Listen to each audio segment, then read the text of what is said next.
911 is John. What's the address emergency? Hi, there is an emergency.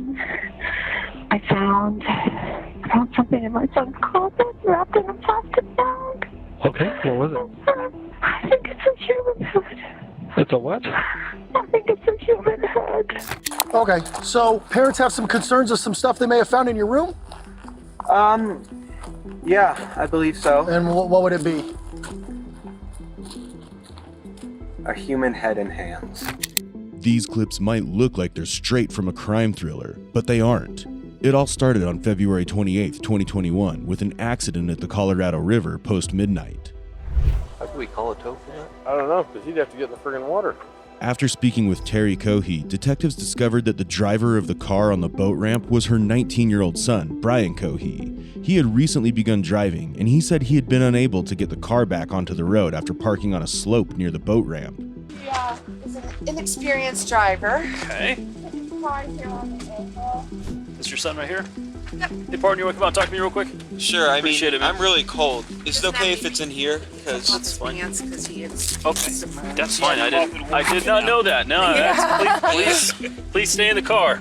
All right. Nobody else in the car? Nope. No, Okay. no, just us. I'm the father. That's the mother. This is our son. He called us Sounds 20 good. minutes ago and said, "Dad, I parked at the boat ramp and I messed up. I tried to get out of the car and it slid down." Well, you're not hurt, right? You're okay? no, just a little Okay. cold is Just all. beside your pride a little bit. And probably $7,000. Okay. All right, man. Do you have your ID with you, driver's license by any chance? Thankfully, What were you doing down here, bud? well, I felt like I needed to get out, and I figured, why not park here and Just relax a little bit. relax and think. Okay. And I parked on the boat ramp, and I thought it would be easy to get out. Uh-huh. But when I tried to, Where did you park exactly? Were you down the hill a little bit? Yeah, just a little bit. Okay. And then When he got back in, go ahead. when I got back in, I tried to put it in drive, and it didn't go up. So then I tried putting it in low gear, shimmying it a bit. That didn't work. Were you facing down? No, at I this was point, or were facing. you I was this facing way? up. Okay. You back down? Yeah. Really good idea. Everything seemed innocent enough. A 19-year-old's adventure turned into an accident, and his two loving parents came to the rescue. So what could have gone wrong with this story? Well, to begin with, there was some evidence that the emergency responders found in Brian's car that suggested otherwise. Even his parents were a bit suspicious about Brian. When Brian's parents were brought into the sheriff's office for questioning after Brian's arrest, they decided to open up more, and things started to add up from the night Brian's car fell into the river. So he called me this morning and he said, found a wallet in Brian's car. Oh, and the officers thought that there was blood on his car. Okay. The night that it was in the river. Okay. The scene, and, you know, he had just had a procedure done on his armpit a few days before, so I thought maybe the adrenaline opened that back up, and that's where it came from. I don't know. And he said, I don't know where it came from. And he took special effects class last summer, which involved fake blood. Okay. And he's like, you know, one of those fake blood containers first in my trunk is probably that. And I was like, okay, that makes perfect sense. So we have the car towed back to the address. And of course, with the battery being wet, you know, nothing was operating. And so my husband was cleaning out the car because he was going to take it into Scotty's to see if they could maybe salvage it. Okay. And he found the wallet. Although Terry tried hard to believe what her son said and make peace with what she'd seen, Brian's father, Brian Cohey Sr., added a few more observations that were concerning. Went back out there this morning just to continue, and I opened the glove box, and there was a knife in the glove box, underwater. The glove box is full of water, very large knife. And then, as I go around the passenger door, I open the passenger door, and there's a wallet in between this door. And I open up, that's not Brian's wallet, it's frozen solid. That's not Brian's wallet. So I take him aside, and I end up getting one of the wads of cards out, and it's a labor ready. I read that, so I called labor ready. And then another one, there was a social security card. I was like, hey, this is a weird call, but I've got a wallet here with so-and-so's name, and I'm hoping he works for you all, or you subbed him out or whatever. Oh yeah, my one, we've been missing him. Yes, he didn't show up today. I'm like, oh my God, we've got a missing person. Okay, well I found his wallet at Blue Hen Boat Ramp. So here's my name, here's all my information. If you get a hold of him, tell him I've got his wallet here at my house. Okay, so I left that like that. Called Brian. Brian, what's going on? Why is there a wallet in the car? Oh, I found it down at the boat ramp when I was down there walking around. And he was so sincere. I took it all. I want to believe him. This is my son. Sure. We found out, Brian, how come, all this going on in the last 2 days, how come you didn't tell us about the wallet? Dad, I was just so excited with all the going on. My car getting towed. Look at this wet now. Almost started.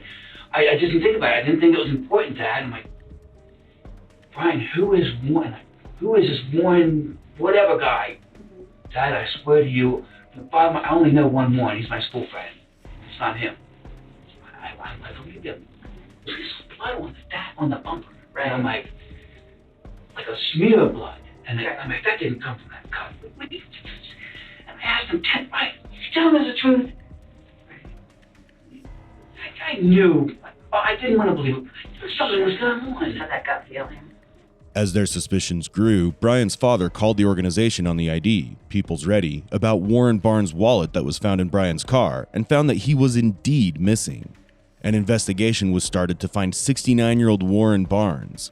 He was homeless but was quite popular in downtown Grand Junction. There were already a number of people looking for him the day after Brian's car went into the river. All the time. So every morning it's around 6. Yeah. Without fail. Without fail. And he's the nicest guy ever. Rough looking, but he is the nicest guy. It wasn't just this lady who was concerned for Warren. Warren was also often seen sitting in a chair reading books behind a bridal shop owned by Monique Lenati. Monique was also equally concerned for Warren. The last time she'd seen Warren was on the same night he went missing. How do you know Warren? I own Monique's Bridal downtown, and I give him a chair to sit and read his books. And homeless gentleman? He's not homeless. He stays in a place. He pays for a room. I thought it was the Melrose, but I've been all day kind of just trying to find him. And she doesn't rent rooms to anyone, so we're trying to find out where there's like little apartments that would be super cheap, because he works for a company that does just like temp agency, and they were the ones that actually contacted me because he's never missed work, and they know that he sits behind my shop. So when was the last time you saw him? Saturday, 5 o'clock.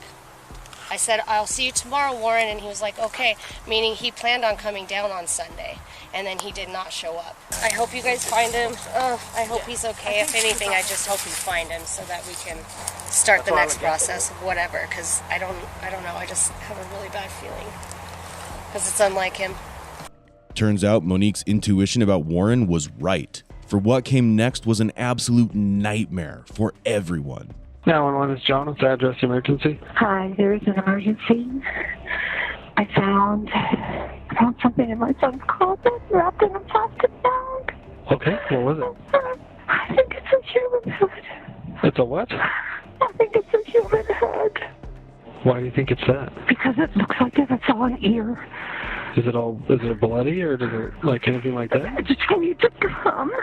So I had to take a picture and send it to you. What's the address? Is your son there now? He just pulled up. We wanted to make sure he was here before we called. How old is he? 19. He's had a little bit of a fascination with the morbid, but he was channeling it, I thought, into becoming a crime scene investigator, but not so much. Do you think he's going to be cooperative with us? I don't know. I don't think he'll be violent. Okay. Just came back from his friend's house. Does he have any weapons in his room, or do you guys have any in the house? I don't know. I think that he has a shotgun, but we can certainly remove it immediately before he gets in his room. He's out by the car now, so. Is the bag still in the closet? No, it's in my kitchen sink. And there's a secondary bag that I have not opened. It's currently covered with a towel. And there's a second bag? There's a second bag. I don't know what's in it. I didn't open it. I'm sorry. He took the second bag out of the closet? I took the second bag out of the closet and put it in the sink. Where's Brian now? I think he's still outside. And you're in the backyard now? I am, yes, because I don't want him to hear me. As Brian's mother spoke with the responders about her grim discovery and the horrifying secrets her son had been hiding from her, she pointed out two things.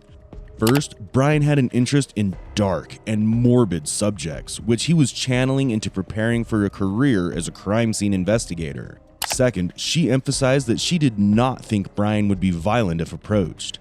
These 2 points are crucial and will become more significant as the facts of the case come to light. But how did Brian's mother find the dismembered head in Brian's room? And he has a Rubbermaid container in his closet. And so I just kind of started digging through, going, what is this mess? you know, like moms do. And I saw a plastic bag, a white plastic trash bag. And I was like, what in the world does he have in here? And I picked it up and it was heavy. And I held it in my hand and I was like, what in the world is this? What in the world? Is this like maggots covering something? Or I don't know, I better take it in the sink. So I carried it out to the sink and it was double bagged. So I ripped open one bag and I saw gold blood. Okay. And I went,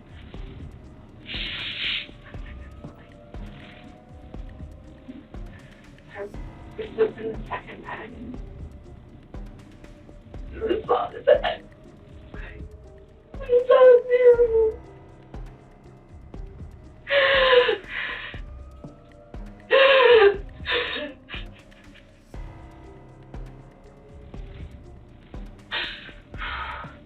I didn't open the second bag. Okay.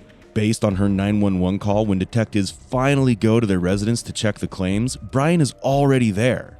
Observe how Brian reacts when a detective approaches him and asks about the claims made by his parents. What's going on, man? So, parents have some concerns of some stuff they may have found in your room? Yeah, I believe so. And what would it be? A human head and hands. For a 19-year-old, Brian is rather calm, even after admitting to having the head and hands of a man in his closet. His calmness is in fact disturbing to watch. Brian says at once that he's going to cooperate with the detectives. Although he does admit to having these dismembered parts of a man, he also seems to sound proud of his work. The detective nevertheless decides to see for himself. I'm gonna have you walk over here. You're gonna sit in the back of my partner's patrol car for a minute, okay? Not yet. Okay. Just sit back there and hang out for me, okay? Can you walk me inside, please? Let's walk you off through this, what happened to this. Okay. Let me do it. You go inside. Well, let's stay out here with me for a minute. Sit down. Come on, sit down, baby.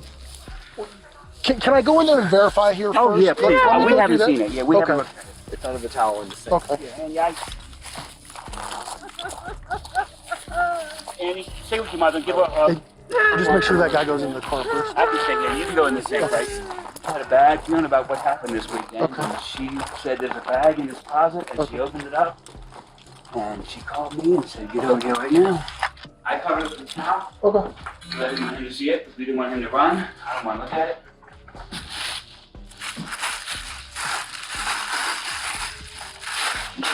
Yeah. After finding the head in the sink, if you are thinking that this can't get any worse, you're wrong. With the evidence found in Brian's car along with the severed head in the plastic bag, it was now confirmed that Warren was not missing, but had been murdered and dismembered by Brian himself. Okay, Brian. Thank you. No problem, sir. So walk with me. We're gonna walk right this way, okay? You're fine with me not being in cuffs. I'm fine with you not being in cuffs. Okay, thank you. All right, Brian. Open this door for me, please. Just walk forward for me, Brian. Oh, I should have a mask. You're okay. Don't worry about it, okay?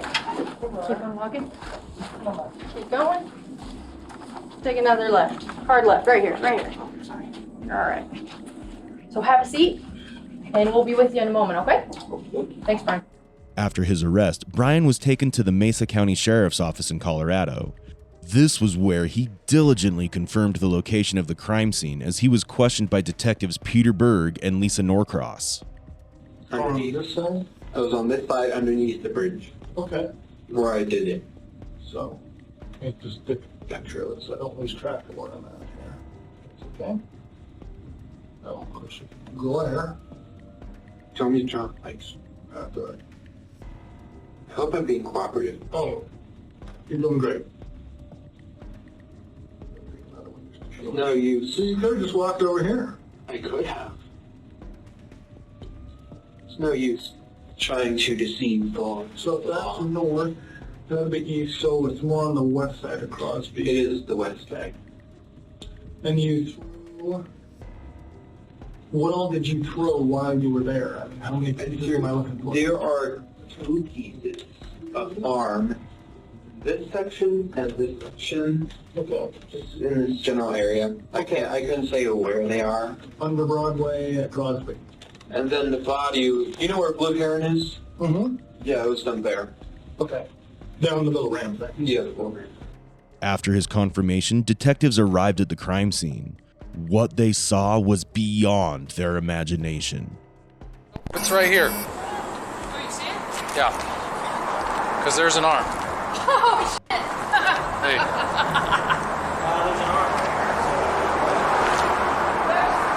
Quickest search ever. There's an arm, there's another arm. Okay, hold on. Do some pictures. Start right now. There's another one. I don't have a clue. Okay. This is like something out of TV. Yeah. Just having a discussion with the deputy chief about how these kids don't have any remorse.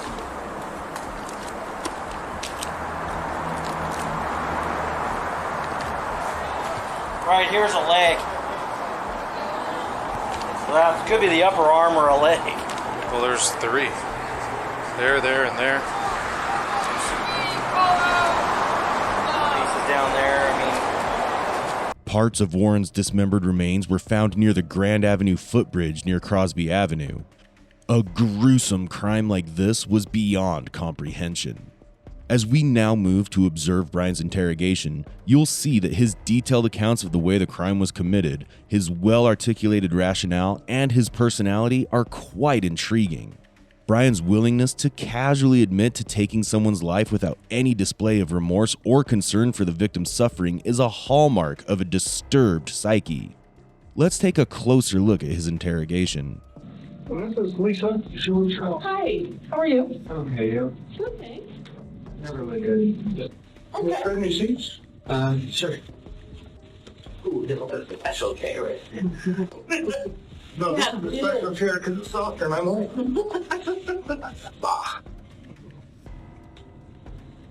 So, we never met, have we?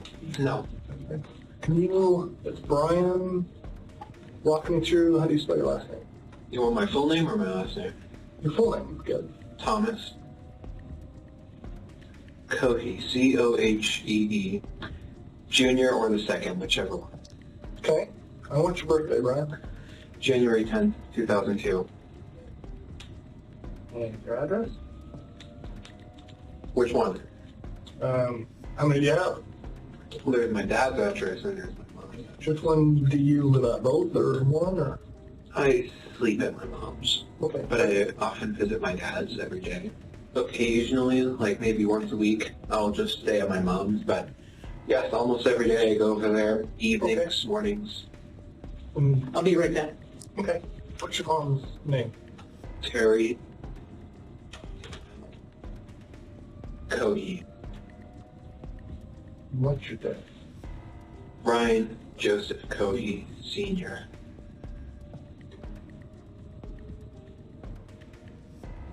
Joseph? Yeah. And do you have a Not on me. You own them? I do. What he fails to understand is that both Detective Berg and Detective Norcross are being equally friendly in their conversation in order to eliminate his chances of pleading not guilty by reason of insanity. What catches their attention is his straightforward admission to murdering someone without any hesitation. The most concerning observation is the apparent absence of empathy and remorse. It almost appears like he wants to sound like a psychopath. So, we go back over, I didn't quite understand the dates or what ended up to the body. You said you tried, but it didn't work out. Let's go back. What do you want to know? So start back at the beginning and go slow and tell me as many details as you can remember. So, because I mean, I'm already going to jail for the 15 years probably. I have no idea. Because we're at the beginning. It's murder. I mean, I'm going to jail for 20 probably, but so I figure, why fight it? Okay. So what's important to me is to learn as much about you and what you did and as I can. Well, as many details as you can give me, the better. I drive a 2007 Ford 500. Okay. And I keep a small 18-inch bat in there for self-defense. And I'm cruising around for an hour and a half. So I fill up on gas halfway through. And I'm eventually driving underneath the bridge near the sheriff's office. You know, like how... Can I? Oh yeah, go ahead. Thank you. And Brian, before you start, you say you have a major depressive disorder. I'm just curious what those are. Well, actually, I have several. I have high-functioning Asperger's. Okay. I have ADHD Uh-huh. and major depressive disorder. Okay. Major depressive, so you were wondering what that last one is? Yeah, I know what they are. I was curious, yeah, what the exact diagnosis was and who diagnosed them. It was Brett Phillips from Lotus Counseling. He, Brett Phillips from which counseling? Lotus Counseling. It was, I want to say, years ago. Okay. And he said, looks like you have major depressive disorder. I could be wrong. He could have not formally diagnosed me, but that's what he told me I have. Brian's coldness towards the crime during the interrogation highlights several key points. Instead of showing anxiety or remorse, his relaxed demeanor suggests a disconnect from the seriousness of his crime. Notably, when asked about himself, he immediately mentions his weapons and their link to the murder, indicating an obsession with violence and a desire to be seen as a psychopath. Unlike typical teenagers who might talk about school or hobbies, he reveals a disturbing fixation. He also acknowledges having mental health issues, which could provide investigators with valuable insight into his mindset, though it's too early to link these issues directly to the murder. So I put on 3 on one hand. I took the knife, I pulled back the canvas, and I stabbed his neck. Okay. He was panicking at first. In his old man voice, he was in his 50s. I know why I call him an old man. He was saying, "What are you doing? What are you doing? Why? Ah!" And I just kept on stabbing his neck. Is it okay if I do a demonstration? Oh yeah. This is him. I was straddled on top of him like this. Okay. And he couldn't fight back. It was actually surprisingly easy. I was barely breaking a sweat. I thought, oh, this guy, he's going to be tough. But no, it was actually surprisingly easy. Brian's detailed recounting of the crime, from selecting the victim to his description of the murder and the handling of the body, suggests a desire to relive or prolong the experience.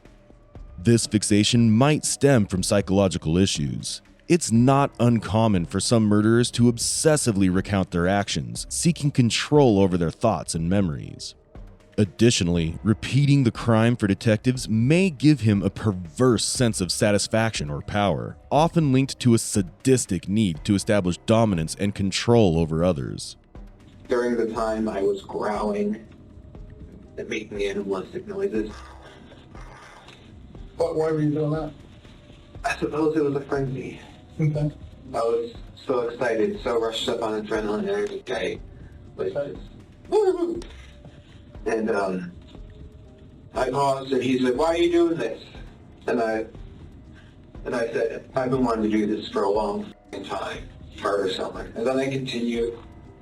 The whole ordeal lasted about a minute and a half. Okay. Brian's use of an animalistic voice and his excitement while describing the murder suggests a disturbing pleasure in killing, indicating sadistic tendencies. His long-held desire for murder, combined with a lack of empathy or remorse, reveals a profound detachment from others' suffering and raises questions about his capacity for empathy and other normal human emotions. Additionally, his precise recollection of the murder's duration points to a meticulous and methodical approach to the crime.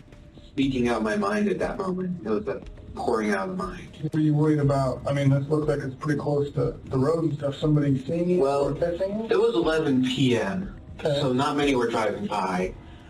Well, it was behind the pillar. So, like, here's the road. Uh-huh. It was here. So people would only see a brief thing here and here. So, were you worried about them seeing you? I was worried about one of them stopping. What did you think could happen if somebody... Well, if they looked, well, it was quite dark under there, so they wouldn't have seen the guy unless they looked. They would have seen me holding a bloody 12-inch knife, wearing gloves, and wearing a mask to conceal my identity, a face mask. Okay. So you weren't doing it for COVID, you were doing it to hide your face? Partially. Social distancing. Right. Brian's precautionary measures, such as choosing a concealed location under a bridge, reflect a calculated approach to avoiding detection, indicating a certain level of intelligence. His joke about COVID mask protocols working in his favor is unsettling, revealing a dark sense of humor. While dark humor can be a coping mechanism for disturbing thoughts, it can also indicate a lack of empathy and a disconnect from the seriousness of his actions. Yeah, but no one stopped, and I'm just like, proves the bystander effect. I noticed you got a cut on your hand. Is that from... Oh, that was when I was doing gas, when I filled up. I mentioned I filled up gas when I was driving around. Okay. I was driving around, I was on a quarter of a tank, so I filled up on gas. What happened was, because I don't want to be seen in a gas station with a knife poking out of my pocket, I put it in the car, the back seat floor. When I'm done with it, I try and grab it, but my hand slips and grabs the blade, and as I pick it up, it slices these 2 fingers. Okay. Like, because a lot of times if you're stabbing like this, it'll slice. No, that knife had a guard. It was one of those knives that was Where like... is it? Huh? The knife? Where is it? Yeah. My dad had it. Okay. He found it in my car. And then, let's see. Yeah. And then after that, I stripped his clothes. I cut open his belly to see his guts. They're really pink. Brian's revelation that his father found the murder weapon in the car's back seat suggests a disorganized nature and a tendency to be easily distracted. This disorganization extends beyond typical ADHD symptoms. Strikingly, Brian openly confesses to disemboweling his victim with excitement, vividly comparing the act to his imagination. This behavior indicates a disturbing detachment from his actions and a concerning level of excitement derived from the violence, raising questions about his fascination with morbidity and what kind of gratification he receives from violence. And then I cut off his head. I gave him a Glasgow smile. What's that? A Joker smile. Destroyed his eyes by stabbing them in. Okay. And then I cut off his hands. I put those in plastic Ziploc bags. And then I cut off his right arm at this joint and at this joint. And then at this arm, I tried cutting it here, and then I tried cutting it here, but what happened was I accidentally broke his bone. This one, it was poking out, and so I left that one here, partially cut, dismembered here, bone sticking out. And then I left his body there, and then I took the head, put it in a leftover pizza box from the dinner a few nights ago. And then I took the hands, put them in the back, drove home, hid the hands and head in my room, cleaned the knife, threw away the garbage with the blood on it. Brian's detailed account of dismembering his victim, including abandoning the task due to a broken bone, reveals a disturbing pattern of violence. His distraction and decision to leave the body indicates traits typical of individuals who engage in necrophilia or keep body parts as trophies. You said you took, was it the head and the hands? Mm-hmm. When did you put that in? Well, there's a 3 rule for bodies. I like to call it the 3 rule. Okay, tell me about that. 3 days, the body starts to stink. No, 3 hours, rigor mortis sets in. Body stiffens. 3 days, the body starts to stink because of decomposition. 3 weeks, the body is starting to seriously decompose. Right, great. 3 months, the body is unrecognizable. 3 years, it turns into a skeleton. And may I ask how you know that? I've always had a fascination with forensics and with anatomy and physiology. That's something I made up. I don't want to sound like I'm inventing something. But that's what I coined the 3 rule. You kind of remember it that way. Yeah. That's your way of remembering. Is it accurate? Well, somewhat. Brian's confident body language while explaining his 3 rules for bodies suggests a sense of mastery and control. He seems to relish leading the conversation, enjoying the power and dominance it gives him. His satisfaction when the second detective asks where he learned the rules likely stems from a need for validation, boosting his self-esteem and reinforcing his sense of importance. How long do you really, honestly think you've been thinking about really at some point you wanted to know what murder felt like? A year. Okay. All right. And you said you read books? I read books. I have a book on forensics. Okay. Did you read the Ted Bundy book? No, I have not read the Ted Bundy book. Okay. I probably have seen excerpts. Have you seen little comments from it or things like that? I'm not sure what book you're talking about.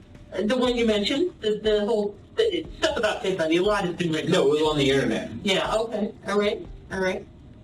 And Pete has studied him too. Yeah. So. Crazy. Do you know who Ed Gein? No, Ed in California. Ed Kemper. Yeah. Studied him? I know of him. He was a quiet. He was 6'9", 300 pounds. In this segment, it's evident that Brian has considerable knowledge of criminology and is acquainted with infamous serial killers. Despite his assertion that he's not a serial killer, a note found on his phone on the night of the murder simply reads, "First." This discovery likely confirms suspicions that this would not have been his only murder if he had not been caught. What were you worried about, leaving evidence behind or being caught? Totally. Tell me about that and what you did to... Well, I was figuring the police don't... This is not to be taken offense, but police, they don't seem to care as much about high-risk individuals, homeless people, prostitutes, etc. So I was deliberately looking for someone who lived that type of life. The original goal was just leave him there. But I was worried about the fibers on the outfit I was wearing that would be on his clothes and stuff. So I deliberately messed up the clothes. Okay. Not cutting them up, just throwing them around. And I was worried about just how long it would take to find him, because it's a somewhat traveled road. Eventually someone with the windows down is going to smell something off. Right. Police have a nose for that type of thing. They're trained to be able to identify the smell of a corpse. So that's where the river idea came from, because a river will wash away a lot of evidence. Rivers are quite tricky. And obviously that was botched. So how long have you been planning or looking for someone to do this with before you found this guy? About a year. About a year? No, 6 months. So you come close or seen somebody or chickened out or anything in the past? No. I mean, I was looking for a deliberately secluded place like that one. I wouldn't just go up in Clifton and find someone walking down the street and stab them. No, that's too public. Everyone sees that. Well, have you looked at the homeless places or anything in the past? I have, yes. I would go on night drives often, maybe once every 2 weeks. Now just peruse the streets. Okay. So before this guy, how close had you come in the past? Not at all. Not at all? You just drive around? Yeah, well, just try and find... You see anybody interesting? No. In your mind thought of a plan? Or? Well, occasionally when you see girls walking down the street, I take a glance at them, because it really is like Ed Kemper, where half of me says, well, I'm quite inept with women. I'm being honest, I'm no Casanova. But half of me says, I want to take that girl home and make her feel nice. And the other half of me, it's just like what Ed said, is I want to see what her head looks like on a stick. And so occasionally when I'm driving down the road, if I see someone that catches my eye, I'll just like... Brian exhibits a strong desire to flaunt his knowledge, especially concerning victim psychology. He confidently discusses targeting high-risk individuals like homeless people and prostitutes, indicating a calculated understanding of the system in his efforts to evade suspicion. However, Brian's comparison of his feelings toward girls to those of serial killer Ed Kemper is alarming. This association with lust and gratification raises concerns about his potential for dangerous impulses. The next 15 years of my life, book set in stone, prison. If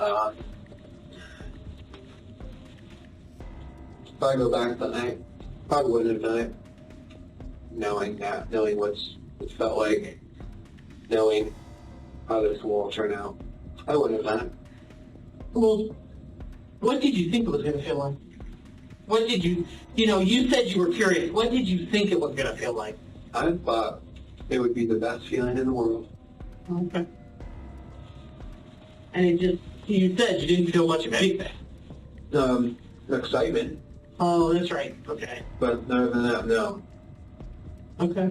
Interesting. Okay. Brian's admission of regret suggests an internal conflict. While he acknowledges the excitement he felt during the crime, he also recognizes the grim reality of the long-term imprisonment he now faces.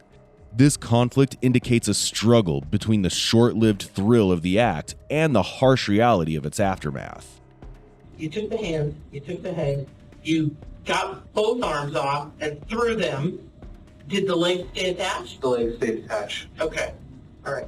And that went with the body down the river? Yeah. Okay. And the wallet you took? Any other personal items you took home or somewhere else? No. No trophy things? That what the wallet was? Yeah. I was planning to maybe keep a finger. You haven't got that far yet. No. Why a finger? That's small. Not that much space. As the interrogation concludes, Brian makes a chilling final remark. He expresses regret that he didn't keep one finger of his victim instead of the head as a trophy, citing that it would have smelled less. This statement unveils a dark desire to possess mementos from his crimes, a trait commonly associated with serial killers. On January 17, 2023, Brian Cohey's trial commenced with a plea of not guilty by reason of insanity. His defense argued that his diagnosed mental health conditions combined with external stressors rendered him insane during the crime. In Colorado, legal insanity hinges on the inability to distinguish right from wrong due to mental illness or defect. The prosecution countered with evidence of Cohey's premeditation and efforts to dispose of the victim's body, indicating an understanding of consequences. The courtroom witnessed emotionally charged testimonies for 2 weeks, including Brian's mother recounting the discovery of a human head in her son's closet nearly 2 years earlier. 2 state psychologists concluded he wasn't legally insane. After 2 days of deliberation on February 3, 2023, the jury found 21-year-old Brian Cohey II guilty of first-degree murder, resulting in a mandatory life sentence without parole. While Brian perceived Warren as just another homeless man with no one to care for him, there were actually many friends and colleagues who cared deeply for him. Many hearts were shattered by Warren's tragic fate. A beloved figure in downtown Grand Junction, Warren was deeply ingrained in the community with numerous friends. To commemorate him, a memorial sculpture now stands in the breezeway between Out West Books and Monique's Bridal. His sister, Geraldine Shipp, described him as a gentle and avid reader. Warren's niece, Michelle Munfrada, expressed the anguish of learning of his suffering, something no one should ever endure. As we scrutinize Brian's behavior during the interrogation, it becomes clear that he closely matches the profile of a psychopath, displaying significant tendencies that point towards this. Specifically, his traits align with those of seasoned, hedonistic serial killers. One aspect contributing to this intricate puzzle could be Brian's distorted view of reality and his exposure to the dark side of the internet, where disturbing content is easily accessible. Did this exposure and potential lack of supervision contribute to shaping his abnormal behavior? How can we balance the attraction to violence with its horrifying consequences? And how does the digital world influence the minds of those who pursue darker paths?